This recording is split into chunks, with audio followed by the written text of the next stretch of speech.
Dave, nice to have a little catch up with you after what has been an interesting few weeks, few months. If we just reflect on that, must have taken a lot out of you and everybody else concerned. Yeah, that's the job. It's tough, but that's the job. You won't hear me complaining. It's the job. So you've got that job done, fingers crossed now. Obviously, non-contract players, we'll talk about that in a few minutes' time. But you've done your business. Are you well satisfied with how it's all come and sort of that competition that you've got for places now?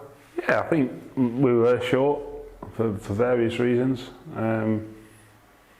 But we've brought in what we feel gives us a really good chance of being successful again this year. What does success look like? Well, that depends on, I suppose, who you speak to. But we know what success will be like this year and what it is, given this summer, and quite a tumultuous summer. But that, you know, so we get to work. We've had a few good days training already since the window shut. Obviously, with no game. We've got a game on Saturday and another week's training. Although there's a 23s game Monday, which tend to get in the way at times. But you know, this is us. I don't want to say we'll go with what we've got, because that sounds negative, defeatist, you know, not successful. I'm excited to see what our young squad can do, and we're going to coach them well, like we always do, and give them the belief that they are going to have a successful season. What you've got is a real completely new squad, more or less. When they do arrive, those new players, they'll come and see the surrounds that they're working in. How big a plus is that for you to try and get them to gel in, you know, quickly? Yeah, when they see these facilities that we've got, you know, and when they do take the plunge and go, I'll go to Crewe, whether that's permanently or on loan, they realise quite quickly they've made a good decision. The problem is a lot of them don't want to come. That's for various reasons, you know, which is all perfectly acceptable. You know, it's annoying, frustrating, but it's perfectly acceptable. But when the players who do make the plunge and come here, they realise they've got a good environment, with good people, and you know, we treat them properly, and they improve while they're here. So that's the plan. You know, that's the plan. Improve the players, get them better. Constantly getting them better, as we have done with a lot of players, and we'll keep doing that with this new group. Magic Gomez and Janiel Bennett were the latest to arrive. Just tell us a little bit about them and, you know, what you want them to bring to your squad. Well, obviously with Janiel, we saw him earlier on this summer. Tottenham were very accommodating in allowing us to have a look at him, and I have to say, you know, it's worked out for them. Well, I hope it's worked out for them in the fact that we took him on loan, because I'm not sure we would have without having a real close look at him. So you have to give Tottenham a huge amount of credit for that foresight, and a huge amount of credit to Janiel for coming and looking at us. And he obviously enjoyed it. He obviously liked what he saw, and I'm excited to see him play. I really am. So, you know, he's obviously a young boy, but then I'm not sure that affects anything for me. You know, that makes it more exciting, I think. Now, obviously, with Madri, he's a bit older. Played against him a few times last year. Turned down an offer at a top League One club early on the summer. He's a good player. So he adds competition for places, and he's different to what we've got. And we've got to get him up to speed. You know, that's the only problem. We've got to get him up to speed. Not so much fitness, but there's a bit of that, but how we play. Now he's come at a good time, because, like I say, we've got one game in 2 weeks, 2.5 weeks. So that helps. So with all of them, you know, Long is coming back from injury, for example. So we've got to get him up and running, because he's been stop-start. So hopefully it'll all come together quite quickly, but they will need a bit of time. We as staff will need a bit of time to get more into them. But like I said to him 2 or 3 weeks ago, I said, don't use that as an excuse. You've got to constantly strive to get better, and when you do, you'll suddenly go, oh bloody hell, that was like it. And that's the sort of plan going forward.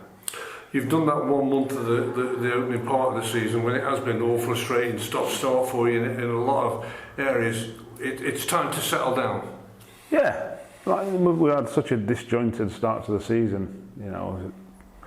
Not so much COVID, but that certainly impacted quite a few in pre-season, being pinged and having brothers and sisters and aunts who'd seen them isolate and all that kind of stuff. And then we had norovirus at Oxford, where I think we only had 5 or 6 subs, because it wiped out that many. So, you know, when you add that in, plus contracts, plus want-aways, plus sales, it does make it difficult.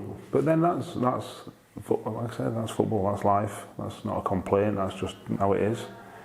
But we've got to get down to business, and getting down to business is improving footballers, playing good football and winning games of football, and that's what we've got to do. One name that got the supporters buzzing was the last time you played was at Shrewsbury, of course, and that's Tom Lowery. Days have passed by. Have you had more conversation, and where you are with that, and how does that stand?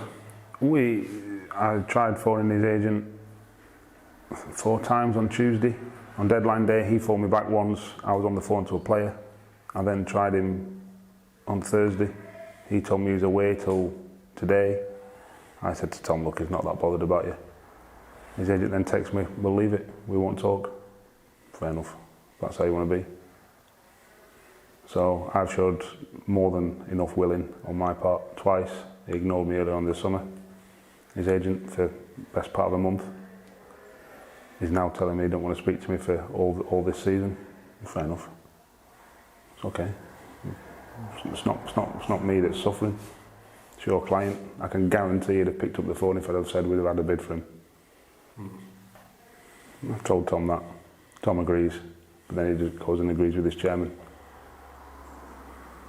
So the ball's in Tom's court, not mine. Not anymore. I've done my bit. I've spoken to a couple of the senior players and said, am I missing a trick here? Because it just seems ridiculous. And even they sort of were going, no, that's ridiculous. But that's where we're at with him. Well, I just ask you one question and answer it yes or no. Will he be in the squad for the weekend? No. Okay, that's fine. You've summed it up. So yeah, it's all down to the agent now and the player. But the agent doesn't want him to sign a contract. Tom does. Well, that's what he's told me. Well, you need to sort yourselves out. Because I've been trying for probably 5 months now, and I need to invest my time and energy in 26 other lads that want to play for this football club. Well, let's get back to that then, because as you say, when you do bring some new faces in, and there's been a lot, the most you've ever probably brought in since you've been the manager of Crewe. How does the existing squad take it, or have you spotted that big lift in the training sessions? Yeah, the intensity of training since Thursday, Friday, Saturday morning, yesterday has gone up, without a shadow of a doubt, and that's going to continue. It's not that training was poor before, it's just that it was suddenly, well, he's not training, he is training, and all that kind of stuff. And it's very difficult to get messages through to players, and you know, they've got to feel comfortable, they've got to feel, they've got to sort of know where they're at, if you like. If one thing footballers are is they're perceptive, and they understand, I won't say turmoil, that's too strong a word to use, but they understand when things are sort of like being on a roller coaster, if you like.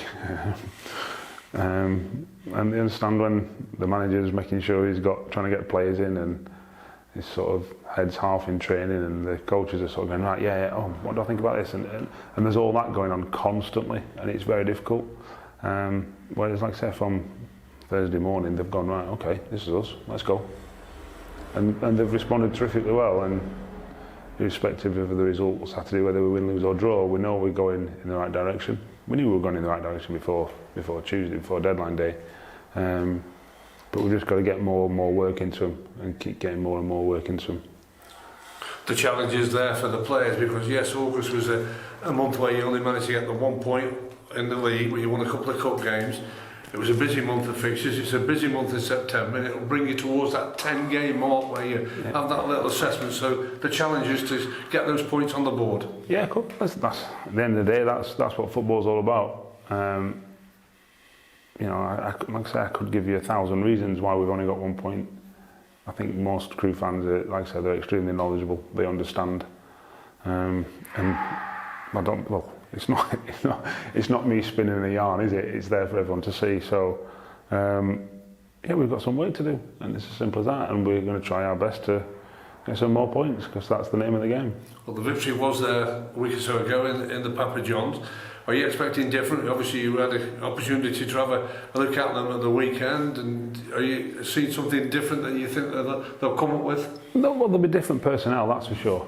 You know, the Papa John's games tend to have, you know, 4, 5, 6, 7, 8 changes, and Shrewsbury's team was no different against us the other night. So compared to Saturday, and I can imagine we'll be facing a similar side to what played at Accrington on Saturday. So we know we've played them enough times, if you like. Steve's obviously a very experienced manager. He may come up with something slightly different, or with different personnel. For me, right now, it's not so much about Shrewsbury. It could be, you know, it could be Southampton. It's more about what we do. You know, I think that's really important. I want to see what we've been practicing in training. I want to see us developing as a team, irrespective of who we come up against in terms of teams and personnel and what they do. I think it's more important we focus on ourselves